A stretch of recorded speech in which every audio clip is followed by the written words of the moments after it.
Hello students, मैं robin Gupta एमजेएचएम inter college महाराजा ईटा से आप सभी लोगों का एक बार फिर स्वागत करता हूं। आज मैं देखिए आपको बता रहा हूं वृद्धिमान एवं ह्रासमान फलन जो टॉपिक 2 है चैप्टर 6 का, उसके आगे के क्वेश्चंस यानी पार्ट 3 वीडियो, क्योंकि 2 पार्ट में आपको बता चुका हूं। अब देखिए जो इसका तीसरा पार्ट है उसमें मैंने सबसे पहले क्वेश्चन लिखा है question number 17, fx equal to log cos x। ऐसा ही देखिए क्वेश्चन 16 भी है, वो आपको होमवर्क में ही देता हूं, वो है fx equal to log sin x।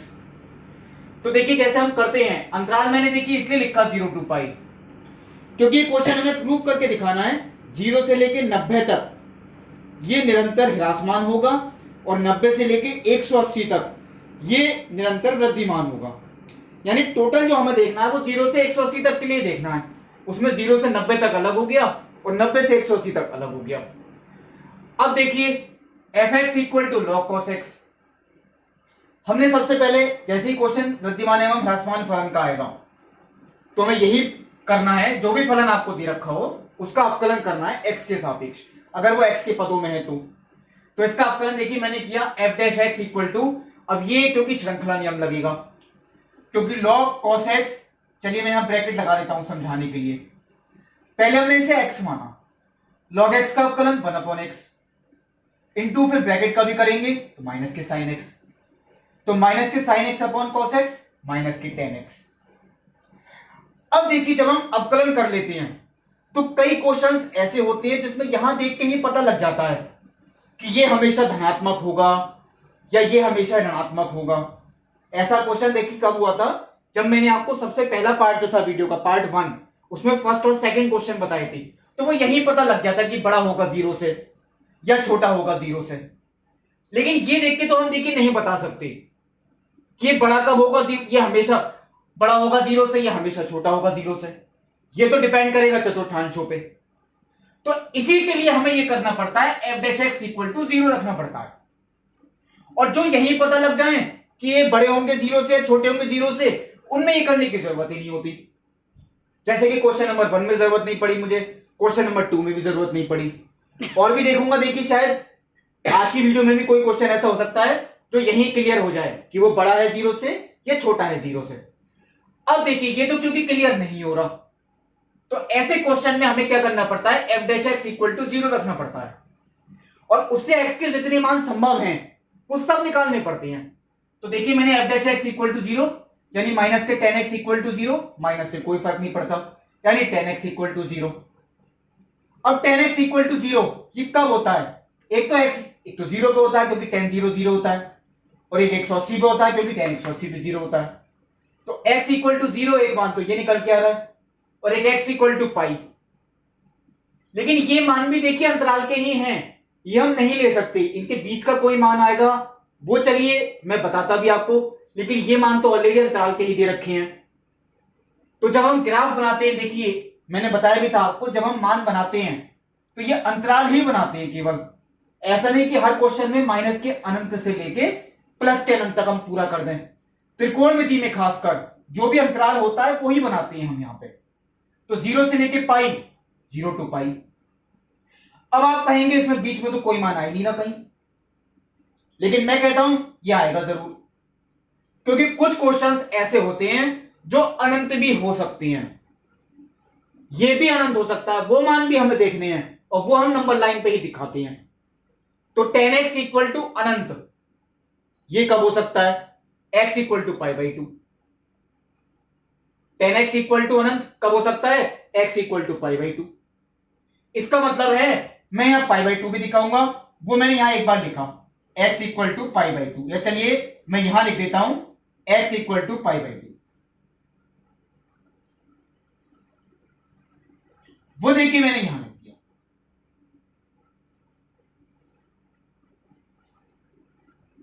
अब देखिए अब बिल्कुल ठीक है, यानी ये जो अंतराल था ये 2 भागों में विभक्त हुआ, 0 से पाई बाई 2 और पाई बाई 2 से पाई। ये बात आपको ध्यान रखनी है। देखिए दोबारा बोलता हूं, f डैश x अगर कहीं अनंत हो सकता है तो वो मान भी हमें नंबर लाइन पे दिखाना है। वो और क्वेश्चन में भी देखिए आया था जो अंश बटे हर के रूप में होते हैं, तो मैंने दिखाए थे मान, ये भी समझिए ऐसा ही है, क्योंकि अनंत हो सकता है π/2 पे, मैंने यहाँ π/2 दिखा दिया। अब देखिए x का यह मान, यह का मतलब क्योंकि केवल यहां पे एक मान आ रहा है π/2, x का यह मान दिए गए अंतराल यानी 0 से लेके पाई तक को क्रमशः दो अंतरालों, कौन कौन से, 0 से लेके π/2 व π/2 से लेके पाई में विभक्त करता है। अब देखिए हमें केवल अब दो अंतरालों पे ही चेक करना है, एक तो 0 से लेके π/2 और एक π/2 से लेके पाई, और बुक ने आपको दे भी यही रखी है, बाकी जरूरत ही नहीं थी। अब चलिए ये बात कैसे चेक करें, 0 से लेके π/2 यानी कि पहला चतुर्थांश, आप ऐसे भी देख सकते हैं 0 से 90 तक कौन सा हो गया पहला, पहले चतुर्थांश में देखिए देखते क्या चीज है f'(x), कुछ लोग fx ही देखने लगेंगे, ये नहीं देखना है, हमें हमेशा क्या देखना है f'(x), ये चीज देखनी है। तो अगर पहले चतुर्थांश में सब लोग जानते हैं, चलिए माइनस पर ध्यान न दें, पहले चतुर्थांश में tan x कैसा होता है पॉजिटिव, पहले चतुर्थांश का कोई भी कोण हो tan x कैसा होता है पॉजिटिव, कोई भी रख के देख लें आप, लेकिन बाहर किसका चिन्ह है माइनस का, इसका मतलब ये नेगेटिव हुआ, क्योंकि ये खुद तो पॉजिटिव है लेकिन बाहर किसका साइन है नेगेटिव का। चलिए मैं ऐसा समझाता हूं, बाहर का साइन माइनस, ये देखिए मैंने यहां लगा दिया, और ये खुद कैसा है पॉजिटिव, ये मैंने यहां लगा दिया, इनकी मल्टीप्लाई करेंगे उत्तर कैसा आएगा नेगेटिव यानी कि <0। और अगर f'(x) इस अंतराल में <0 है तो ये फलन हो गया निरंतर ह्रासमान। ये देखिए कंप्लीट। फिर समझ लीजिए एक बात, इस अंतराल के लिए 90 से लेके 180 यानी कि दूसरा चतुर्थांश, दूसरे चतुर्थांश में tan x कैसा होता है नेगेटिव, तो एक माइनस का साइन तो देखिए पहले ही बाहर लगा हुआ है और ये खुद भी नेगेटिव आ रहा है, इनकी मल्टीप्लाई कैसी हो गई पॉजिटिव, इसका मतलब f'(x) इस अंतराल में बड़ा है 0 से, तो ये हो गया निरंतर वृद्धिमान। देखिए जो क्वेश्चन 16 आपको करना है log sin x, तो उसका अवकलन क्या आएगा, log sin x का 1/sin x और sin x का cos x, तो cos x/sin x यानी कि cot x, आपका यहां cot x आएगा। अब जब cot x इक्वल टू 0 रखेंगे आपको कोई प्रॉब्लम नहीं पड़ेगी, आपको पता होना चाहिए cot 0 कब होता है, अंतराल आपको ये लेना है 0 से लेके पाई तक, और cot x अनंत कब कब होता है, 0 पे भी अनंत होता है, तो 0 हमारा पहले लिखा हुआ होगा, 180 पे भी अनंत होता है वो भी लिखा हुआ होगा, बचा क्या cot x इक्वल टू 0, वो होता है 90 पे, 90 आपका बीच में आ जाएगा। वो क्वेश्चन भी बिल्कुल ऐसा ही है, वो आप होमवर्क में ट्राई करें। अब देखिए जो मैं इसी में ही बताता हूं थोड़ा साइड में करके, क्वेश्चन नंबर देखिए जो 18 लिखा हुआ है, शायद ये क्वेश्चन बहुत छोटा होगा इसलिए मैं देखिए इसी में ही बता रहा हूं, हो सकता है एक ही नंबर में आ जाए। f(x) equal to x³ minus 3x² plus 3x minus के 100। देखिए और आगे दे रखा है, चलिए ये तो कोई बात नहीं, मैं आपसे खुद ही पूछ लेता हूं, ये कभी अनंत हो सकता है, ये ऐसा हो ही नहीं सकता क्योंकि बटे में तो है ही नहीं कि अनंत हो, ये तो x के सारे मानों के लिए परिभाषित है, आप कोई भी मान x का रख के देख लेंगे अनंत हो ही नहीं सकता, अनंत तो ये तब होता जब ये बटे में होता, लेकिन ऐसा है ही नहीं, इसका मतलब मैं यहां लिख देता हूं x बिलोंग्स टू r, यानी ये x के सारे मानों के लिए परिभाषित है। अब हमें ये देखना है कि ये निरंतर वृद्धिमान होगा, ये प्रूव करने के लिए कह रहे हैं x के सारे मानों के लिए, तो सबसे पहले मैंने इसका अवकलन किया, क्या आता है x³ का तो हो गया 3x² माइनस x² का क्या होता है 2x, तो ये हो गया 6x प्लस के 3, क्योंकि 3x का करेंगे तो 3, 100 नियतांक है इसका 0। अब देखिए इसमें 3 कॉमन, यहां बचा x² माइनस के 2x प्लस 1 यानी कि 3x माइनस 1 का होल स्क्वायर, ये f'(x) आ गया। अब देखिए ये बात यही क्लियर हो जाती है, मुझे जीरो के इक्वल रखने की इसको जरूरत ही नहीं पड़ेगी। क्यों? क्योंकि एक्स का आप कोई भी मान रख लीजिए यहां पे, जब उसका वर्ग करेंगे हम तो हमेशा कैसा होगा? पॉजिटिव। ये जो चीज है ये वर्ग हमेशा पॉजिटिव होगी, और उसकी 3 से गुणा भी कर लें तो भी उत्तर कैसा आएगा? पॉजिटिव, यानी कि वो बड़ा होगा जीरो से। हाँ, इक्वल भी हो सकता है जीरो के, क्योंकि अगर मैं एक्स का मान 1 रख दूं तो 1 - 1 कितना आ गया? जीरो। जीरो के इक्वल भी हो सकता है, ऐसा नहीं कि बड़ा ही हो जीरो से, ये जीरो के इक्वल भी हो सकता है। अब देखिए एफ डैश एक्स मैंने ये प्रूव कर दिया बड़ा है या बराबर है जीरो के, यही प्रूफ हो गई ये बात। एफ डैश एक्स बड़ा है या बराबर है जीरो के for all x belongs to R, यानी एक्स के प्रत्येक वास्तविक मान के लिए ये चीज यानी एफ डैश एक्स बड़ी होगी या बराबर होगी जीरो के। और अगर ऐसा हम प्रूफ कर दें, यही अगर प्रूफ हो गया तो इसकी तो जरूरत ही नहीं पड़ी। देखिए f dash x equal to zero रखूं मैं, इस चीज को जरूरत ही नहीं पड़ी। इसका मतलब क्या है? एफ डैश एक्स बड़ा है या बराबर है जीरो के for all x belongs to R, यानी ये फलन कैसा हो गया? वृद्धिमान। निरंतर शब्द देखिए नहीं आएगा क्योंकि यहां इक्वल टू का साइन भी आ गया, यानी फलन एफ एक्स वृद्धिमान है। मैं यहां लिख देता हूं एफ एक्स वृद्धिमान है for all x belongs to R. देखिए ये क्वेश्चन था 18। अब देखिए इसी में ही आपको बताता हूं, देखिए क्वेश्चन नंबर 18 बहुत सिंपल था। अब आता है देखिए क्वेश्चन नंबर 19। चलिए मैं आपको इसी में ही बताता हूं। 19 नहीं, देखिए थोड़ा मैं शायद हो सकता है नंबर गलत ध्यान है, एक थोड़ा सा क्वेश्चन मैं बताता हूं आपको, बहुत सिंपल है वो। क्वेश्चन नंबर 10 ये है, देखिए क्वेश्चन नंबर 10 लघु गुणकीय फलन। लघु गुणकीय फलन का मतलब ये होता है f x equal to log x, क्योंकि लघु गुणक का मतलब लॉग होता है, वो उन्होंने उस तरीके से लिख दिया है, यानी लॉगरिथमिक फंक्शन। और ये कह रहे हैं एक अंतराल आपको दे रखा है 0 से लेकर अनंत तक, उसमें ये फलन निरंतर वृद्धिमान होगा। चलिए मैं आपको बताता हूं, हो सकता अंतराल तो देते ही नहीं। मैंने आपको एक दिन और बताई थी ये बात, लॉग एक्स कौन से नंबरों के लिए पॉसिबल होता है? लॉग एक्स एक्स के उन मानों के लिए पॉसिबल होता है जो हमेशा पॉजिटिव होते हैं, यानी लॉग के साथ जो चीज भी लिखी है वो पॉजिटिव होनी चाहिए। यहां पे लॉग के साथ केवल क्या लिखा है? एक्स। इसका मतलब है ये फलन एक्स के उन मानों के लिए परिभाषित है जो 0 से बड़े हैं।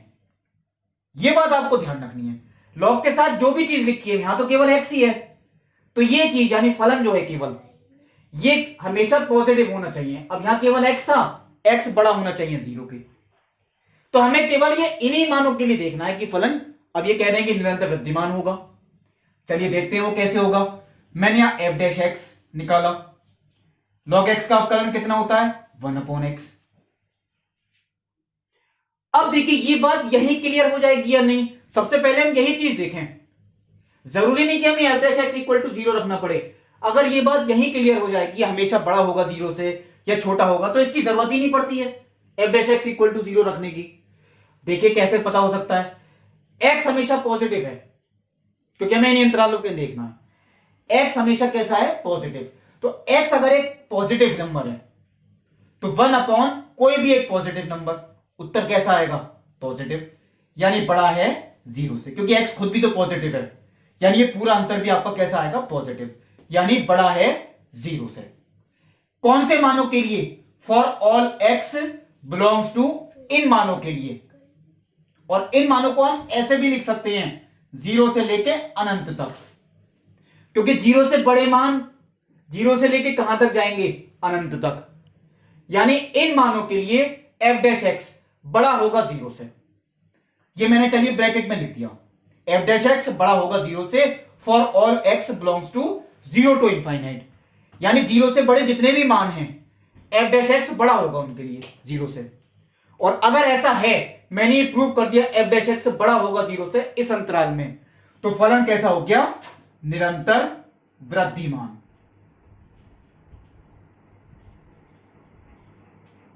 किस अंतराल में? इस अंतराल में, यानी 0 से लेके अनंत तक। आप पूरी लाइन लिख देंगे, अतः लघु गुणकीय फलन 0 से लेके अनंत तक के अंतराल में निरंतर वृद्धिमान फलन होगा।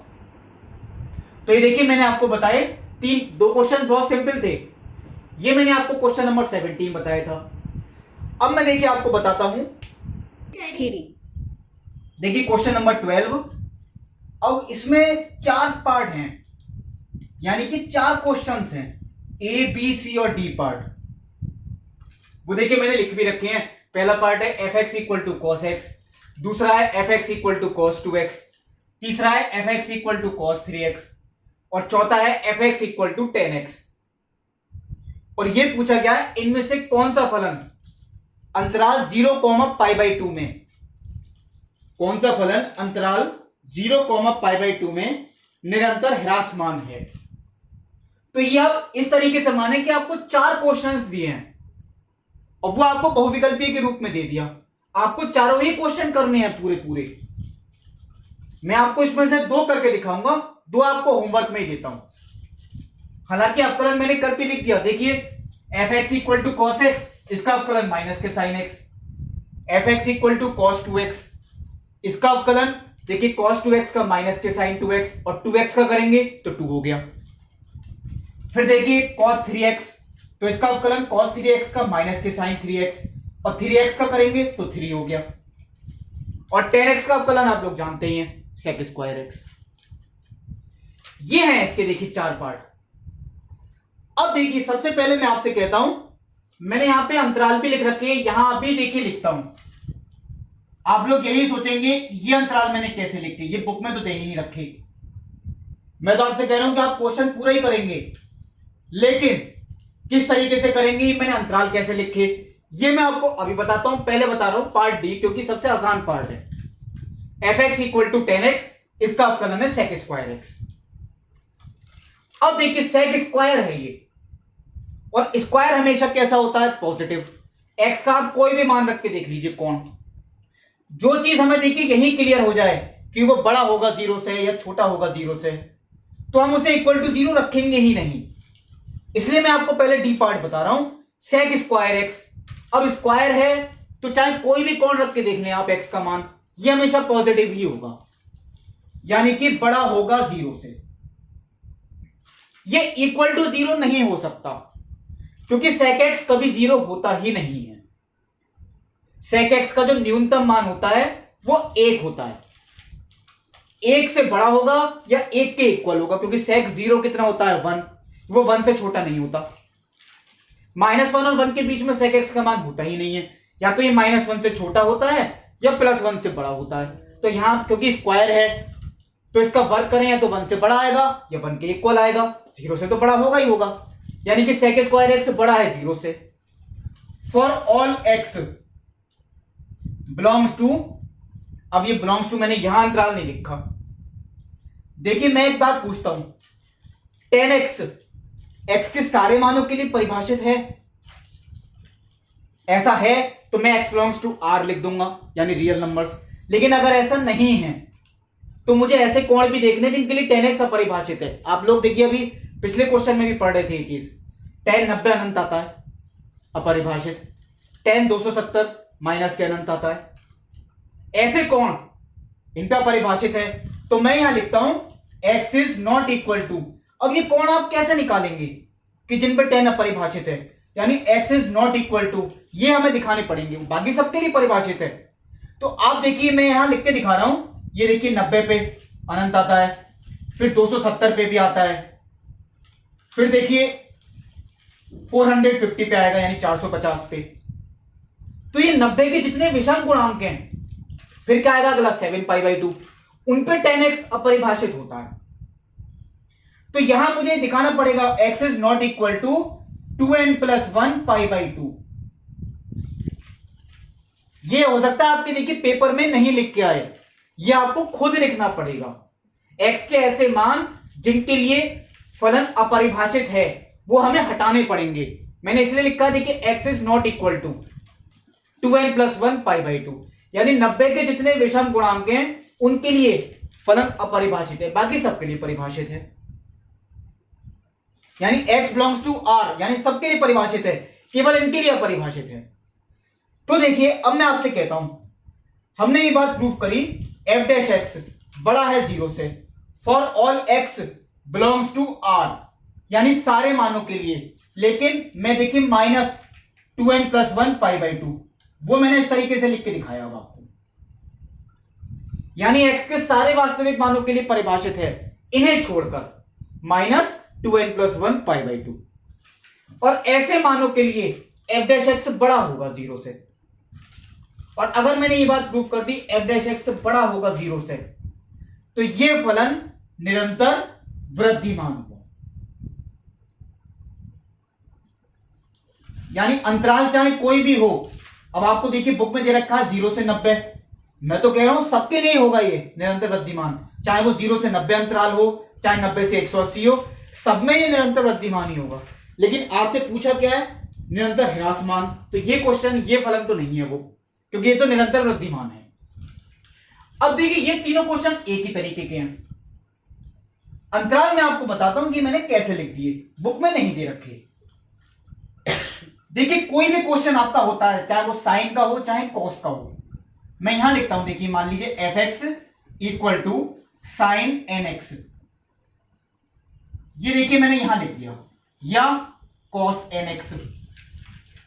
एन एक्स का मतलब कोई भी कौन हो सकता है, 5x भी हो सकता है, वो 6x भी हो सकता है, कॉस 8x भी हो सकता है।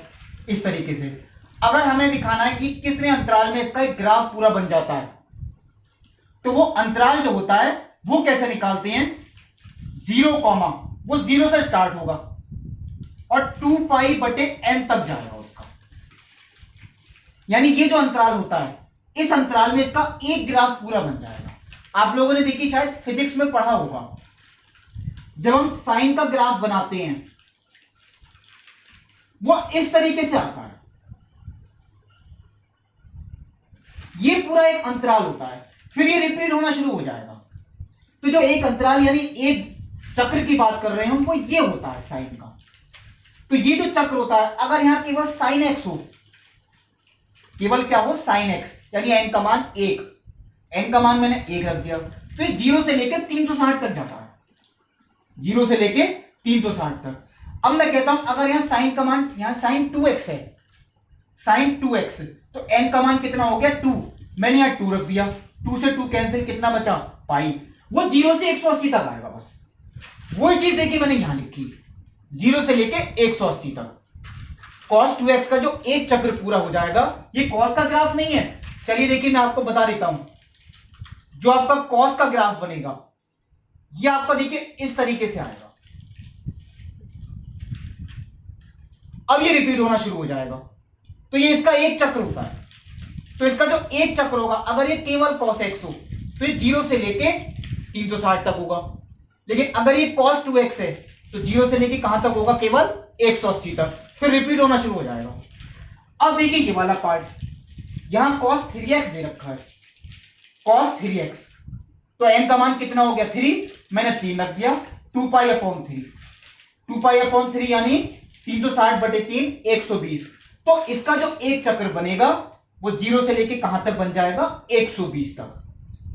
तो यहां जो हम अंतराल लिखते हैं वो एक चक्र लिखते हैं। ये मैं आज आपको देखिए पहली बार बता रहा हूं त्रिकोणमिति में। साइन एक्स से कोई क्वेश्चन दे रखे हैं, जो इनके अंतराल होते हैं वो चाहे साइन एक्स है या कॉस एक्स है, इनका जो अंतराल हम लिखते हैं वो एक चक्र होता है इनका, यानी इस चक्र में इनका एक ग्राफ पूरा हो जाता है। ये निकालने के लिए मैंने एक सूत्र लिख दिया 0,2π/n, आप लोग निकाल सकते हैं किसी भी क्वेश्चन का। मैं आपको देखिए क्वेश्चन करके दिखाऊंगा इसका सी पार्ट, ए पार्ट मैं आपको होमवर्क में दूंगा, बी पार्ट आपको होमवर्क में दूंगा, क्योंकि दोनों एक जैसे हैं बिल्कुल सी पार्ट की तरह। तो देखिए मैं चलिए यही लिखता हूं। अब ये चीज तो देखिए क्लियर नहीं हो रही 0 से लेके 120 तक कि ये धनात्मक होगा या ऋणात्मक होगा, यहां तो ये चीज क्लियर नहीं है। आप लोग ये नहीं कह सकते कि माइनस का साइन है तो ये ऋणात्मक ही होगा, ये खुद भी तो ऋणात्मक हो सकता है, तो माइनस माइनस क्या हो गया प्लस, ये बिल्कुल श्योर नहीं है। तो जिनमें श्योर नहीं होता, देखिए वर्ग वाले क्वेश्चन में तो हो जाता है श्योर, यहां नहीं था श्योर, ऐसे क्वेश्चन में हमें f'(x) = 0 रखना पड़ता है। अब मुझे x के ऐसे मान निकालने हैं जिन पे ये -3 sin 3x = 0 है। माइनस के 3 से लेके कोई फर्क नहीं पड़ने वाला, यानी कि साइन 3x इक्वल टू 0। अब आप लोग यही सोचेंगे साइन 3x 0 कब कब हो सकता है, तो चलिए मैं यहां लिखता हूं, इसे थीटा माने आप, sine theta is equal to 0। तो साइन थीटा, अब थीटा का मतलब कोण, तो मुझे थीटा ही लिखना पड़ेगा, यहां 3x ही आएगा। साइन का मान 0 कब कब होता है, कोण तो आपको देखिए वही लिखना है। जब आप लोग ये वाला क्वेश्चन करेंगे तो यहां 2x ही लिख के दिखाएंगे कोण, यहां मैं क्या लिख के दिखा रहा हूं आपको, 3x। अब देखिए 3x इक्वल टू साइन 0 कब कब हो सकता है, एक तो साइन का मान 0 पे ही होता है 0, क्योंकि साइन 0 कितना होता है 0, तो एक कोण 0 भी हो सकता है। साइन 180 पे भी 0 होता है, तो मैंने यहां 180 भी लिख दिया। साइन 360 पे भी होता है, मैंने 360 लिख दिया। चलिए और आगे तक नहीं जाते, क्यों, क्योंकि x का मान अगर मैं यहां निकालता हूं, 3 जाएगा सबके बटे में, तो x का मान क्या क्या आएगा, 0 बटे 3 यानी 0, और क्या आएगा x का मान पाई बटे 3, और क्या आएगा x का मान 2 पाई बटे 3।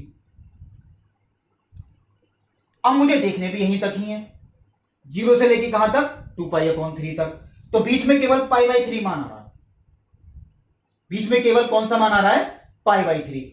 यानी देखिए जो मैं आपको पूरा क्वेश्चन करके दिखा रहे थे, सारे क्वेश्चंस बिल्कुल आपको वैसे ही करने हैं। मैंने देखिए अब अंतराल जो बनाऊंगा वो सिर्फ 0 से लेके 2 पाई बाई 3 तक का बनाऊंगा, 0 से लेके 2 पाई बाई 3 तक, और बीच में मान कौन सा रखना है, पाई बाई 3।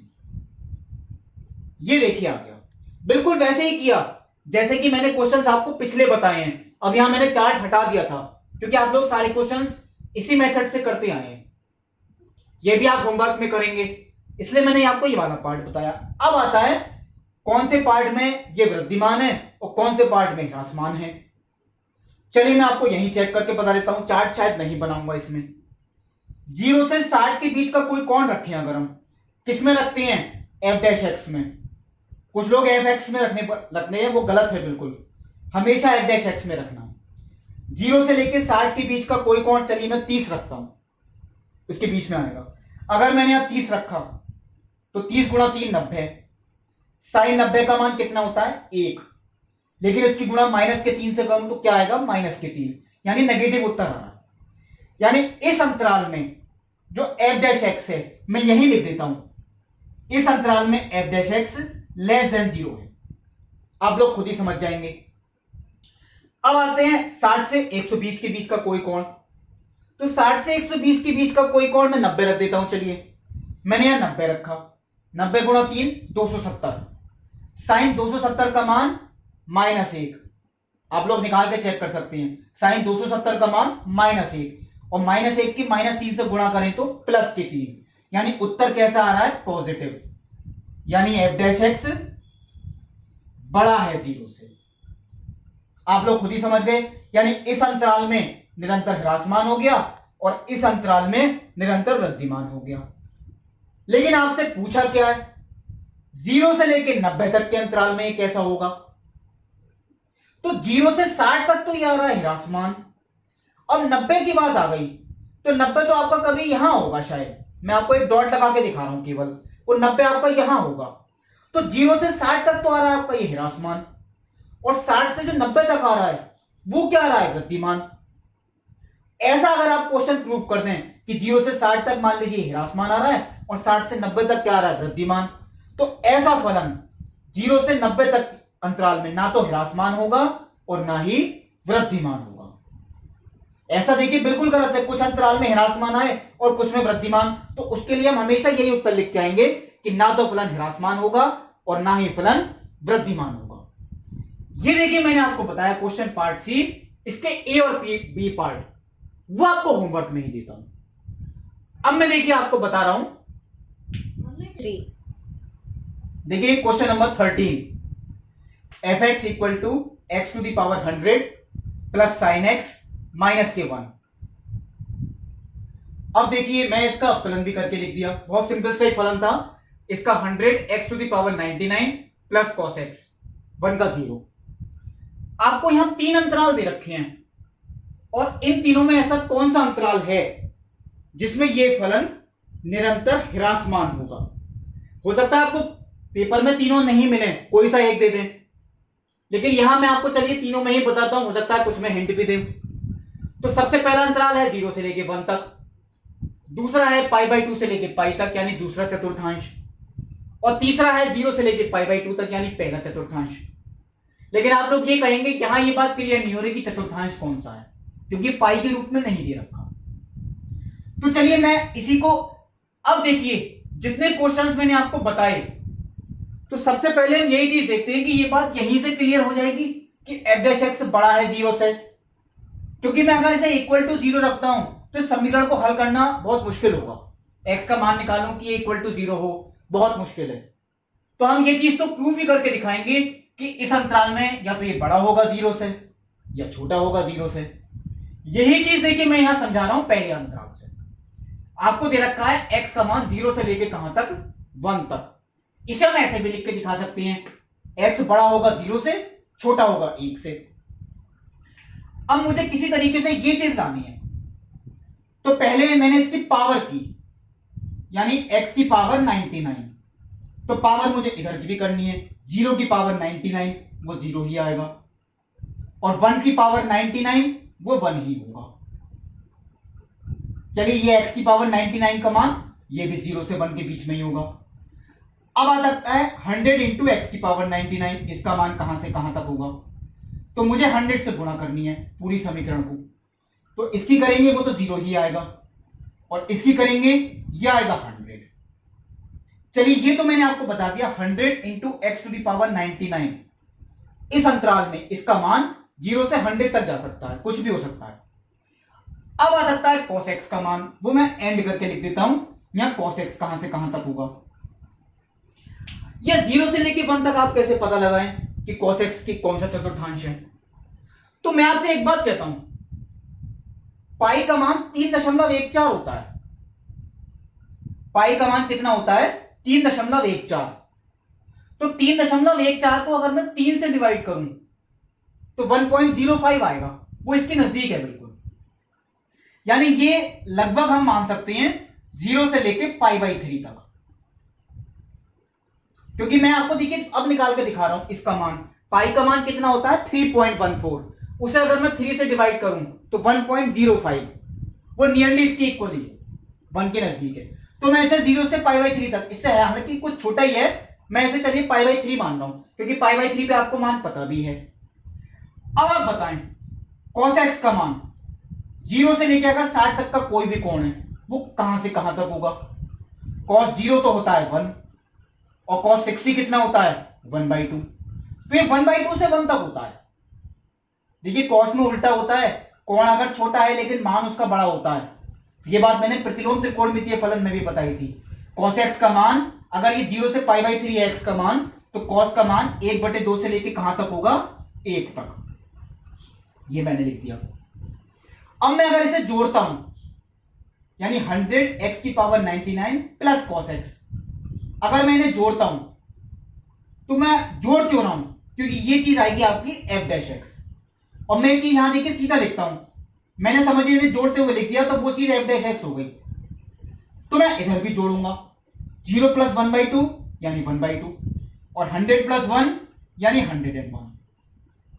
यानी मैंने ये बात प्रूव कर दी f'(x) का मान इस अंतराल में वो 1/2 से 101 के बीच में है, यानी पॉजिटिव है, क्योंकि 0 से बड़ा है। और अगर f'(x) का मान वो देखिए मैं यहां लिख देता हूं, आप लोग समझ ही जाएंगे। अगर ये बड़ा है 0 से, तो ये इस अंतराल में फलन कैसा हो गया, निरंतर वृद्धिमान। पहला पार्ट देखिए आपका कंप्लीट। ये पार्ट देखिए ये भी आप कंप्लीट कर सकते हैं, 0 से लेके π/2 तक का पार्ट, क्योंकि 0 से लेके π/2 तक तो बिल्कुल क्लियर है। तो पहले x की पावर 99 निकालें, फिर 100 से गुणा करें, और cos x का मान इस अंतराल में कहां से कहां तक होता है। cos 90 कितना होता है 0, cos 0 कितना होता है 1, तो cos x होगा 0 से लेके 1 तक। फिर उन्हें जोड़ दें, आपका उत्तर यहां भी शायद उम्मीद करता हूं निरंतर वृद्धिमान ही आएगा, क्योंकि f'(x) बड़ा ही आएगा 0 से। ये पार्ट मैं आपको होमवर्क में भी देता हूं। अब आता है बी पार्ट, आप लोग ये समझ लें, समझिए सीट पार्ट की तरह ही है। क्योंकि ये दूसरा चतुर्थांश है। तो चलिए पहले मैं ये चीज क्लियर करता हूं, x की पावर 99। तो यहां ये देखिए इधर भी करना पड़ेगा, π/2 की पावर 99, और यहां क्या लिखूंगा, पाई की पावर 99। 100 से मल्टीप्लाई की, यानी 100 x की पावर 99। 100 से मैंने इधर मल्टीप्लाई की, 100 π/2 की पावर 99, और यहां पे 100 पाई की पावर 99। इससे आगे तो देखिए नहीं करूंगा, यहां तक जो किया था वो चीज देखिए यहां भी आ रही है। और अब आता है cos x की बात। इस अंतराल में cos का मान कहां से कहां तक होगा, cos 90 तो 0 होता है, और cos 180 कितना होता है, -1, यानी इसका मान जो होगा -1 से लेके कहां तक होगा, 0 तक। छोटा मान हमेशा पहले आता है, बड़ा मान हमेशा बाद में आता है। अब मैं कहता हूं अगर मैंने जोड़ के लिखूं, यानी इन्हें मुझे जोड़ना है, तो ये हो गया f', क्योंकि इन्हें जोड़ते हुए f' का ही मान आएगा। अब देखिए f' बड़ा होगा किससे, 100। चलिए मैं यहां लिख के दिखा रहा हूं, 100 इंटू π/2 की पावर 99 माइनस की 1, ये देखिए मैंने यहां लिखा। और छोटा होगा 100 इंटू पाई की पावर 99 प्लस के 0। अब ये तो पॉजिटिव ही है, क्योंकि पाई का मान होता है 3.14, उसकी पावर 99 बहुत बड़ा नंबर आएगा, उसकी भी 100 से मल्टीप्लाई, पॉजिटिव है। ये भी पॉजिटिव होगा। अब ये देखिए कैसे प्रूव करें, 3.14 अपॉन 2, 1.57। जब ये 1.57 खुद 1 से बड़ा है, तो उसकी पावर 99 वो तो बहुत बड़ा होगा 1 से, उसकी भी 100 से मल्टीप्लाई। इसका मतलब है ये पूरा ये भी पॉजिटिव है, यानी f' बड़ा है 0 से। इस अंतराल में भी f' बड़ा है 0 से। इसका मतलब क्या हुआ, इस अंतराल में भी फलन कैसा है, निरंतर वृद्धिमान। यानी इन तीनों में ऐसा कोई अंतराल नहीं है जिनमें फलन निरंतर ह्रासमान हो। ये मैं आपको होमवर्क में दे रहा हूं, ये बिल्कुल ऐसे ही करना है, ठीक है। अब देखिए मैं आपको अगला क्वेश्चन बताता हूं। देखिए क्वेश्चन नंबर 19 वो बहुविकल्पीय के रूप में दे रखा है, लेकिन मैं कहता हूं ऐसा कोई क्वेश्चन बहुविकल्पीय के रूप में तो नहीं आएंगे आपके। y = x² e⁻⁻x। अब हमें ये देखना है ये फलन किस अंतराल में, वैसे आपको बहुविकल्प में दे भी रखे हैं।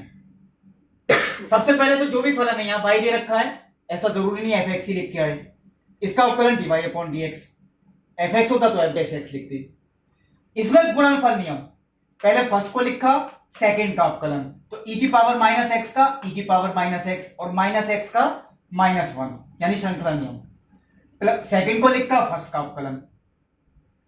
अब देखिए इसके बाद की बात, मैं एक बात कहता हूं, जो चीज इसमें कॉमन है वो हम पहले ही कॉमन लेने, बेटर मेथड है। e⁻⁻x कॉमन है, x भी कॉमन है, तो मैं x भी कॉमन लेता हूं। e⁻⁻x कॉमन और एक x भी कॉमन, तो एक यहां तो बचा -kx और यहां बचा +k2, यानी कि 2 - x बचा, यानी गुणनखंडों के रूप में लिख दिया मैंने। अब देखिए यहां से तो ये बात क्लियर नहीं होती कि बड़ा कब होगा 0 से, छोटा, ये तो सभी पे डिपेंड है।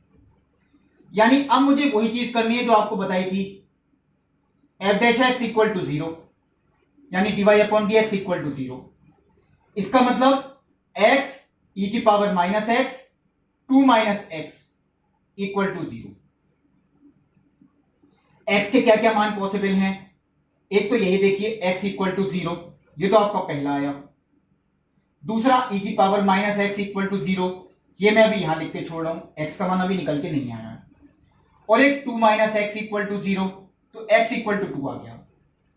तो दो मान तो चलिए आपके आ गए। अब यहां से कौन सा आएगा, e⁻⁻x = 0, ये कब हो सकता है, ये तो मैं ऐसे भी लिख सकता हूं 1/e⁻x = 0, क्योंकि पावर माइनस को पॉजिटिव करना है तो ये बटे में ही जाएगी, यानी 1/e⁻x = 0। अब ये तो देखिए तब हो सकता है 0 जब ये अनंत हो जाए, क्योंकि 1/अनंत वही तो आएगा 0, यानी e की पावर x, और अनंत कब होगा ये, x इक्वल टू अनंत पे, क्योंकि x का मान अगर मैं अनंत रखूं तो e की पावर अनंत यानी अनंत, और 1/अनंत यानी 0। लेकिन अनंत तो कोई संख्या होती ही नहीं है, इसका मतलब ये बिल्कुल गलत, इसे 0 रख के x का कोई मान पॉसिबल नहीं है, यानी ये चीज बिल्कुल गलत है, इसे हमें देखनी ही नहीं है। ये चीज चलिए मैं हटा देता हूं यहां से। अब मैं आपको बताता हूं, देखिए इसके पार्ट, ये फलन किन किन मानों के लिए पॉसिबल था, ये मैं आपको शुरू में ही पूछता, यहां बुक में भी नहीं लिख के दिया। x का कोई ऐसा मान तो नहीं कि ये चीज अनंत हो रहा हो फलन, और अगर ऐसा मान है भी तो वो खुद अनंत ही हो सकता है, बाकी कोई नहीं, यानी ये x के सारे मानों के लिए पॉसिबल है। ऐसा कोई मान नहीं है x का जिसपे ये अपरिभाषित हो, यानी मुझे जो ये संख्या बनानी है नंबर लाइन माइनस के अनंत से लेके कहां तक, प्लस के अनंत तक, और दो मान जो आपके ये आ रहे हैं वो मैंने यहां दिखा दिए 0 से लेके 2 तक। अब इन्हीं अंतरालों में आपको देखना है कि किसमें ये f' यानी dy/dx बड़ा है 0 से और किसमें छोटा है 0 से। ये चीज कैसे करें, अब देखिए इसी में ही थोड़ी गलती होती है, इसलिए मुझे एक क्वेश्चन बताना पड़ा। e की पावर कोई भी संख्या हो, मैंने आपको एक दिन और बताई थी ये बात, e की पावर चाहे माइनस के x है या e की पावर प्लस के x है, ये हमेशा पॉजिटिव होगी। इसमें आपको देखने की जरूरत ही नहीं है, x का कोई भी मान आप रख के देख लें, ये हमेशा पॉजिटिव होगा, आपको जरूरत ही नहीं पड़ेगी, कुछ पड़ेगी तो केवल इन दोनों में। अगर 0 से कोई छोटी संख्या रखें, जैसे -1 मैंने यहां रखा क्योंकि एक ब्रैकेट आप इसे भी मान सकती हैं, तो -1 यानी ये खुद माइनस का है, और -1 मैंने यहां रखा तो 2 + 1 कितना आ गया 3, ये प्लस का आ रहा है, यानी ये तो माइनस का आ रहा है, ये आ रहा है प्लस का, और ये खुद भी प्लस का है, तो माइनस इंटू प्लस माइनस आएगा उत्तर, यानी कि <0। dy/dx इस अंतराल में <0। आप पूरा चार्ट बना के ही करेंगे। अब देखिए अगला अंतराल दोबारा समझ लें, 0 से 2 के बीच में मान लीजिए 1 रखा मैंने, ये 1 और 2 - 1 1, दोनों ही पॉजिटिव आ रहे हैं और ये खुद भी पॉजिटिव, तो प्लस इंटू प्लस पॉजिटिव, यानी कि बड़ा है 0 से। अब आता है ये वाला अंतराल, 2 से बड़ा नंबर कोई रखें, 3 रखा, 3 ये तो पॉजिटिव ही है, और 3 यहां रखा तो 2 - 3 -1 नेगेटिव, तो पॉजिटिव इंटू नेगेटिव, यानी कि <0। अब आप लोग खुद देख सकते हैं कि ये जो क्वेश्चन है ये किसमें निरंतर वृद्धिमान है, बहुविकल्पीय कौन सा सही होगा, वो आप खुद चेक कर सकते हैं। तो ये देखिए क्वेश्चन जो मैंने वृद्धिमान एवं ह्रासमान फलन यानी टॉपिक 2 के बताए, वो पूरी ही प्रश्नावली मैंने इस वीडियो में खत्म की। अगला जो टॉपिक है यानी स्पर्श रेखा और अभिलंब, वो मैं अगले वीडियो में बताऊंगा। तब तक के लिए नमस्कार।